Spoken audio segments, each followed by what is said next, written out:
नमस्कार, दिन भर की अंतर्राष्ट्रीय खबरों पर आपका स्वागत है। आज की सबसे बड़ी खबर सामने निकल के आ रही है भारत और मिडिल ईस्ट से, जहां पर भारत और एक मिडिल ईस्ट देश के बीच में एक छोटा सा सॉफ्ट कॉन्फ्लिक्ट शुरू हो चुका है, वो भी एक पर्टिकुलर डील को लेकर के। वहीं एक्सपर्ट्स के मुताबिक जल्द ही ये डील रद्द भी की जा सकती है। दूसरी इंपॉर्टेंट अपडेट भी मिडिल ईस्ट से सामने निकल के आ रही है, जहाँ पर ऑलरेडी अमेरिका ने वार्निंग दे दी है कि अगले 24 घंटों के भीतर इजराइल, ईरान, लेबनान मिलकर के एक बड़े युद्ध की तरफ जा सकते हैं। तीसरी अपडेट, पाकिस्तान को दुनिया से वो हथियार मिलने शुरू हो चुके हैं जिनके आगे कुछ पर्टिकुलर मामले में भारत भी अभी काफी ज्यादा पीछे है। अगर इसी तरीके से चलता रहा तो डेफिनेटली पाकिस्तान एक बड़े युद्ध की तैयारी कर रहा है। आज के इस वीडियो में भारत और देश दुनिया से जुड़ी हुई ऐसे इंपॉर्टेंट आपको खबरें बताने वाले हैं जो जानना आपके लिए बहुत जरूरी है। तो इस वीडियो को पूरा जरूर देखिए। यदि आपको हमारी ये सीरीज पसंद आ रही है तो इसे लाइक और चैनल को सब्सक्राइब जरूर कीजिए। सबसे पहले और इम्पोर्टेंट अपडेट की बात की जाए तो ये भारत और ओमान के बीच से सामने निकल के आ रही है, जहाँ पिछले साल ही बातचीत शुरू होती है कि दोनों ही देश जल्द ही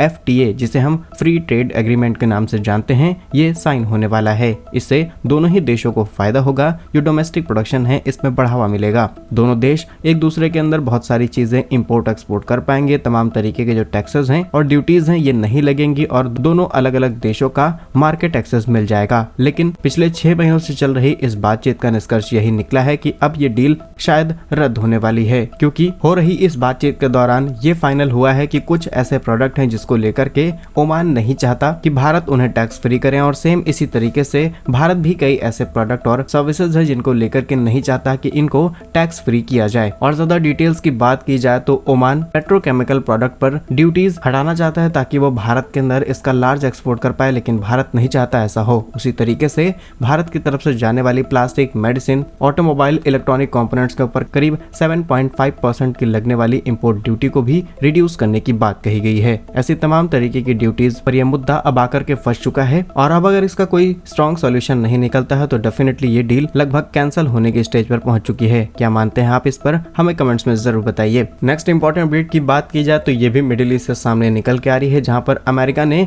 उसके जितने भी अलाइज कंट्रीज हैं खासकर मिडिल ईस्ट के अंदर उनको क्लियर वार्निंग दे दी है कि नेक्स्ट 24 आवर यानी कि 24 घंटों के भीतर इजराइल और ईरान में एक बड़ा कॉन्फ्लिक्ट शुरू होने वाला है। लेकिन ये सिचुएशन सिर्फ अमेरिका के लिए नहीं बल्कि पूरी दुनिया के लिए काफी ज्यादा क्रिटिकल हो चुकी है। अमेरिका ने पूरी कोशिश की कि इस वॉर को किसी भी हालत में रोका जाए। नेतन्याहू को समझाया गया, ईरान को समझाया गया, लेकिन दोनों ही मानने को तैयार नहीं है। बाइडेन खुश नहीं है नेतन्याहू के साथ इस कदम को लेकर के, लेकिन इसके बावजूद भी अमेरिका फुल सपोर्ट करने वाला है इजराइल का, क्योंकि अमेरिका के पास कोई ऑप्शन नहीं है। लेकिन यदि एक हाइपोथेटिकल सिचुएशन मान करके चली जाए कि इजराइल अमेरिका का पूरा सपोर्ट खो देता है तो भविष्य में अमेरिका को बड़े नुकसान उठाने पड़ेंगे। लेकिन अगर आपको लगता है कि यहाँ पर सिर्फ इजराइल, ईरान और अमेरिका इन्वॉल्व है तो ऐसा नहीं है। लेकिन अब फाइनली इस युद्ध के अंदर रूस भी इन्वॉल्व होना शुरू हो चुका है। कई एक्सपर्ट्स की रिपोर्ट के मुताबिक कई बड़े एयरक्राफ्ट ईरान पहुंच चुके हैं। कई प्रकार के advance air defence system, missiles, drones, ये सारी चीजें रशिया ने ऑलरेडी ईरान के अंदर डिलीवर कर डाली हैं। सिर्फ इतना ही नहीं बल्कि ईरान की दूसरी स्ट्रेटेजी है कि इजराइल के आसपास वो सारी लोकेशंस जहां पर ईरान अपना कंट्रोल रखता है वहां से भी इजराइल के ऊपर हमले किए जाएंगे। इस बार हमले बहुत भयानक तरीके से किए जाने हैं। इजराइल का आयरन डोम सिस्टम भी इससे शायद पूरी तरीके से काउंटर ना कर पाए। इसीलिए इजराइल के अंदर बड़े बड़े बंकर्स तैयार कर लिए गए हैं, जहां पर इनके जो हाई ऑफिशियल टीम है, चाहे प्रधानमंत्री हो, विदेश मंत्री हो या फिर जो भी इंपॉर्टेंट लोग हैं, इन्हें उसके अंदर रखा जाएगा अगर ईरान की तरफ से एक भी कदम उठाया जाता है। और ये जो नए बंकर्स तैयार किए गए हैं ये कोई नॉर्मल बंकर्स नहीं बल्कि यहाँ पर न्यूक्लियर बंकर्स तैयार किए गए हैं। इफ एनी सिचुएशन अगर ईरान की तरफ से किसी प्रकार का न्यूक्लियर वेपन से हमला किया जाता है तब भी इजराइल के जो हाई प्रोफाइल लोग हैं ये पूरी तरीके से बच जाएंगे। लेकिन दूसरी तरफ देखा जाए तो इजराइल भी बिल्कुल कम नहीं है। इजराइल के तमाम सैटेलाइट जो अंतरिक्ष के अंदर घूम रहे हैं वहां से ईरान पर हर एक कोने पर नजर रखी जा रही है। अगर ईरान कुछ बड़ी प्लानिंग करता है, डिप्लॉयमेंट करता है वेपन्स का अलग अलग हिस्से में, तो इजराइल ईरान से पहले भी हमला कर सकता है। और ईरान तो इसी चीज का इंतजार कर रहा है और डेफिनेटली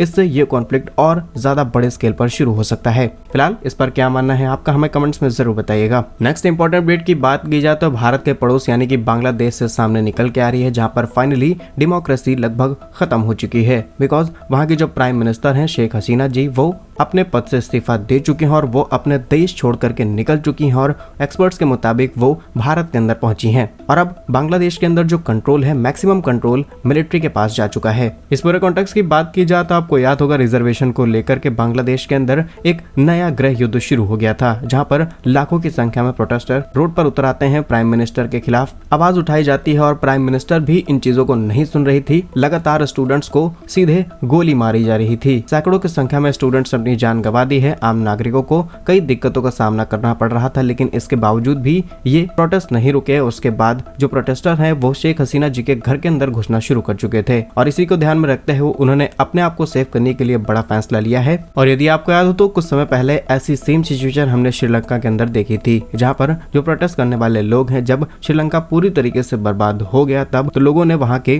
प्राइम मिनिस्टर के घर के अंदर घुसना शुरू कर दिया। न सिर्फ तोड़फोड़ की बल्कि वहां से खाने पीने की चीजें निकालने लगा और तमाम ऐसी घटनाएं देखने को मिली जिसके बारे में कभी सोचा नहीं गया था। लेकिन ये भारत के लिए भी एक बड़ी चिंता का विषय बन सकता है, क्योंकि अब भारत के जस्ट पड़ोस में ये सारी घटनाएं देखने को मिल रही है। ऑलरेडी प्रोटेस्ट के दौरान कई ऐसी घटनाएं हमने देखी है जहां पर कई लोग बांग्लादेश से इलीगली भारत के अंदर आने की कोशिश कर चुके हैं। तो भारत और बांग्लादेश के बीच में एक लंबा बॉर्डर शेयर किया जाता है और अब भारत के बीएसएफ की चिंताएं और ज्यादा बढ़ने वाली हैं। हैरानी की बात यह है कि बीएसएफ की तरफ से ऑलरेडी रेड अलर्ट जारी किया जा चुका है, खासकर उन बॉर्डर एरियाज को लेकर के जो डायरेक्टली बांग्लादेश के साथ लिंक हैं। तो सिचुएशन भारत के लिए भी काफी ज्यादा क्रिटिकल हो चुकी है, खासकर इस पर्टिकुलर बॉर्डर को मैनेज करने की। फिलहाल आपके हिसाब से सिचुएशन कहां तक जा सकती है, कमेंट्स में अपनी राय जरूर बताइएगा। नेक्स्ट इंपॉर्टेंट अपडेट की बात की जाए तो ये भी भारत के पड़ोस से सामने निकल के आ रही है, जहां पर अब पाकिस्तान को ऐसे हथियार मिलने शुरू हो चुके हैं जिससे लगता नहीं है कि पाकिस्तान एक तरफ गरीब है। असल में पाकिस्तान है तो गरीब की स्थिति में ही, लेकिन इन्हें जो भी थोड़े बहुत टैक्सेस कलेक्शन होता है, इसके अलावा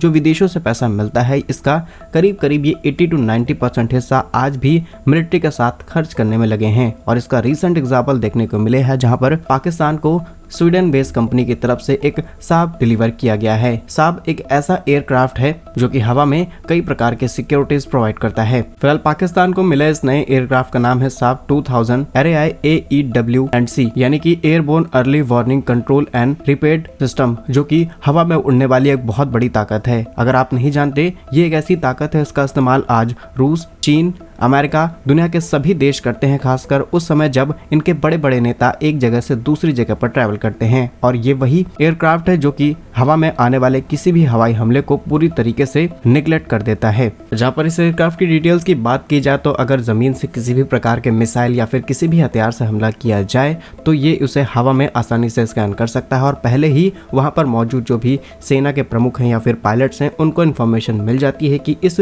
पर्टिकुलर दूरी पर यह मिसाइल तैनात की गई है और हमारे इस एयरक्राफ्ट पर हमला कर सकती है। लेकिन अगर इसके बावजूद भी हमला कर दिया जाता है तो इस एयरक्राफ्ट के चारों तरफ ऐसी फ्लेयर्स लगी होती हैं जो तमाम डायरेक्शन में हीट जनरेट करती हैं और मिसाइल हीट के पैटर्न को फॉलो करते हुए किसी भी टारगेट को हिट करने की कैपेबिलिटीज रखती हैं। लेकिन जब 100 से 150 जगह पर हीट मिसाइल को मिलने वाली है तो मिसाइल खुद कंफ्यूज हो जाएगी और मिसाइल का टारगेट पूरी तरीके से बच निकलेगा। और यही एडवांस सिस्टम अब पाकिस्तान के हाथ लग चुका है, जो कि भारत के लिए एक बड़ी चिंता का विषय है। हालांकि पाकिस्तान को अब ये मिला है, उससे पहले DRDO की तरफ से भारत की इस टेक्नोलॉजी को तैयार किया जा चुका है जिसका नाम है नेत्र। और ये भी भारत की तरफ से इंडिजिनियसली डिजाइन और डेवलप किया गया सिस्टम है जिसे हम airborne early warning and control system के नाम से जानते हैं और इसे G20 समिट के दौरान ऑफिशियली हवा में तैनात भी किया गया था। लेकिन पाकिस्तान को मिल रहे ये हथियार बड़ी चिंता का विषय है, क्योंकि रिसेंटली खबर सामने निकल के आती है कि पाकिस्तान के करीब 600 कमांडोज भारत के अंदर घुसे हैं। फिलहाल पाकिस्तान की इस हरकत पर आप क्या सोचते हैं, हमें कमेंट्स में जरूर बताइए। यदि आपको हमारी वीडियोस पसंद आ रही है तो उन्हें लाइक और चैनल को सब्सक्राइब जरूर कीजिए। वंदे मातरम, भारत माता की जय।